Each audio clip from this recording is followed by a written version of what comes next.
Frankenstein is a new gothic horror movie directed by Guillermo del Toro, telling the story of Frankenstein. By now, at this point in your life, you have heard about Frankenstein. You've probably seen an adaptation of Frankenstein because it's been done countless times. But yeah, Dr. Victor Frankenstein, he's a scientist with the obsession of trying to bring the dead back to life. He's somewhat successfully able to do that and creates a monster of his own that he's able to bring back from the dead. Now the monster, has a life and a mind of its own, and it's out trying to find its way in the world, which is leading to chaos, and now Frankenstein has to try to fix his mistake. This is just of how most Frankenstein stories go. This was one of my most anticipated movies of the year. It gave me real Nosferatu vibes when I heard about that movie and Robert Eggers directing it. Namely in the sense of when I heard about that, I was like, that sounds like a perfect pairing. When I hear Guillermo del Toro is directing a Frankenstein movie, I had the same reaction. I'm like,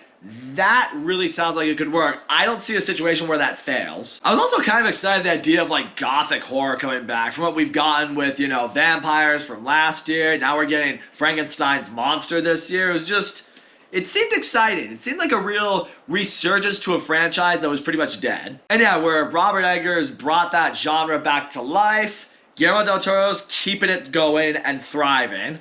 I thought this movie was great. Let's start with the cast. Oscar Isaac as Dr. Victor Frankenstein. I loved him in this role because he completely captures that mad scientist sort of role and character without coming off insane or crazy. I mean, he's a brilliant scientist with the obsession of trying to see if he can restore life into something that is already dead, and he will stop at nothing to try to accomplish that. Oh, you can see that in a lot of scientists in this world. They have a dream, they have a vision, they believe something can be done. They will do all the research and get all the material that they need and do all the studying that they can to try to accomplish such a thing. He wants to make a name for himself in this world, and because of what's gone on in his life, he believes this is the way to do it, and he will stop at nothing. You see the drive, you see the commitment, you see that he's kind of very tunnel vision in this. He doesn't really care what outside noise might think, what they might be saying to him. This is what he wants. And with that, I thought Christoph Waltz was great in this role too. I mean, he's the one who's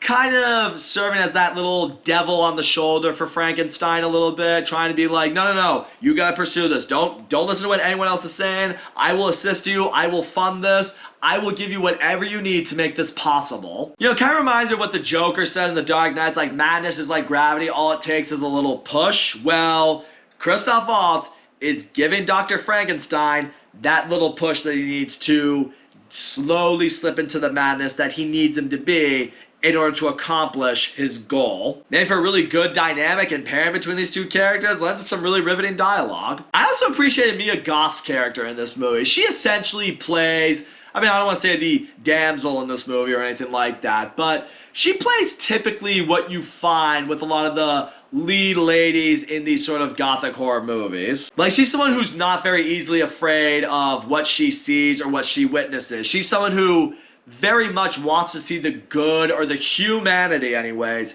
in everyone.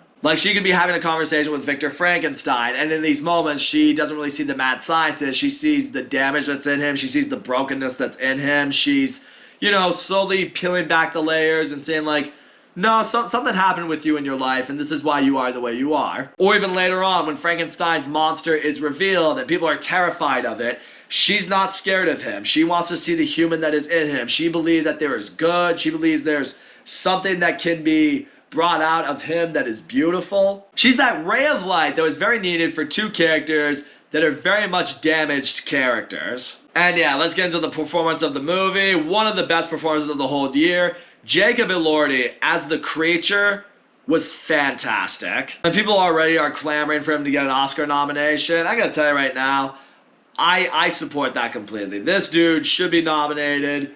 It's easily one of the best performances of the year. First of all, credit to the makeup in this movie for making him appear the way that he is. I mean, he doesn't look like what you maybe have expected Frankenstein's monster to look like, but, at the same time, he looks like something that is clearly deformed and clearly not entirely human. But he's not just this absolute savage, destroy everything, kill everyone for the sake of being a monster. He is, he comes to life. He's slowly rediscovering what the world is, what people are, trying to discover what he might be. You see him as someone who just wants to find their place in the world, but the problem with him is, like, you know, because of how he was brought into this world, people see him as a monster, people see him as a menace, and therefore he's really struggling to find out where his place is and who his place might be with. And that's what I think is the biggest compliment I could give this movie. The movie did a phenomenal job at showing the differences but also the parallels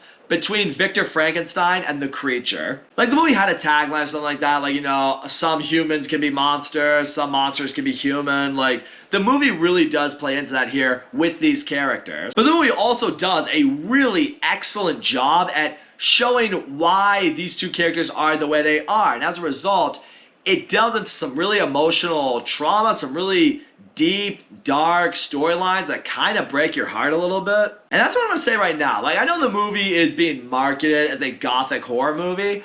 I wouldn't really consider that.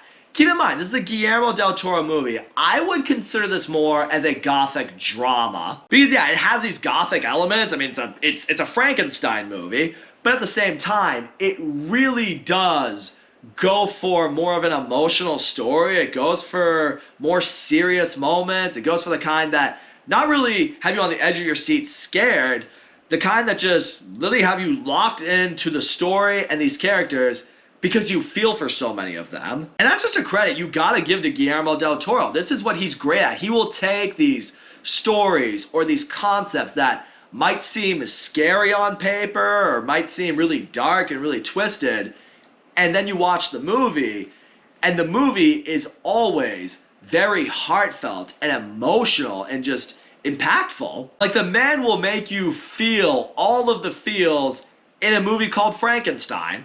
I think that's great. Like, there's no real, I would say, antagonist in a movie like this. There are just moments where several characters can turn that way or act that way, but in so many different ways. Rather than hating them, you sympathize with them. Again, it's really a movie about humanity, and I appreciate it.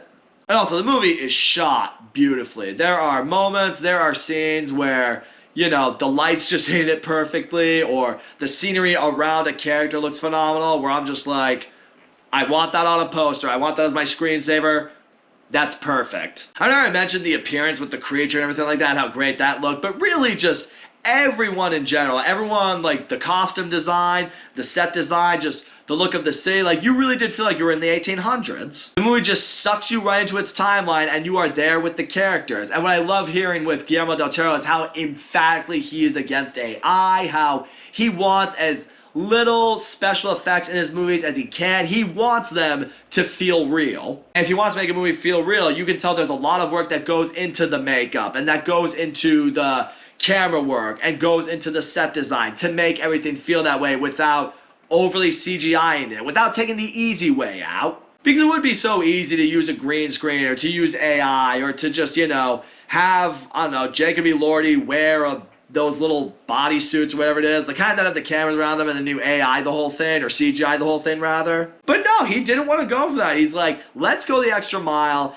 and let's give the people what they really deserve. It shows the passion in his art and it absolutely comes through here. I believe the movie's around 2.5 hours. I'm gonna say this right now. They tell the story in this movie in such a way where it doesn't feel 2.5 hours long.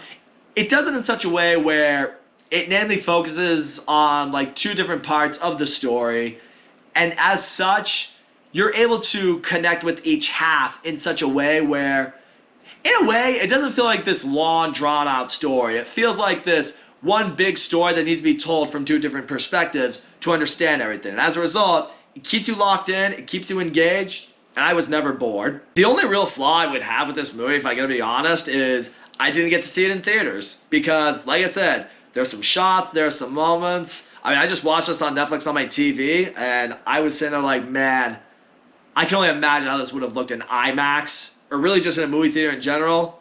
Ugh, would have been beautiful. I technically could have seen this movie at a theater somewhere near where I live, but long story short for you guys, and some of you may know, I am getting married in the coming months, so as a result, a little bit strapped for cash because weddings are expensive, so as a result, I'm trying to be more peculiar about where I see movies. I am an AMC A-list member, so typically I've decided to myself, okay, I'm only going to see movies that get released there or to any of those theaters. And for some reason, Frankenstein just didn't get a release at an AMC. So because of that, I just wasn't able to see it. But that's really the only gripe I have, and that's not really a fault to Guillermo del Toro or to the movie itself. It's just in the fact that Netflix didn't want to give it a wide release. So all in all, Frankenstein was excellent. The cast across the board do a phenomenal job. Oscar Isaac and especially Jacob Elordi, they completely steal the show. I went into this movie expecting it to be a more horrific kind of tale, but it's really not. It's a very serious drama. It's an emotional movie. I love the way that the movie took that direction. I love the way they told that story. It's gonna make you feel something right here. The way the movie looked, the way the movie was shot, how it brings you into that world, how you feel like you're there, how real it did feel. It's a movie that was made with a lot of passion, and you absolutely feel that passion. And in the end, this was one of my most anticipated movies of the year, and it's absolutely one of my favorites of the year too. I'm giving Frankenstein a 9 out of 10, which makes this movie wicked awesome.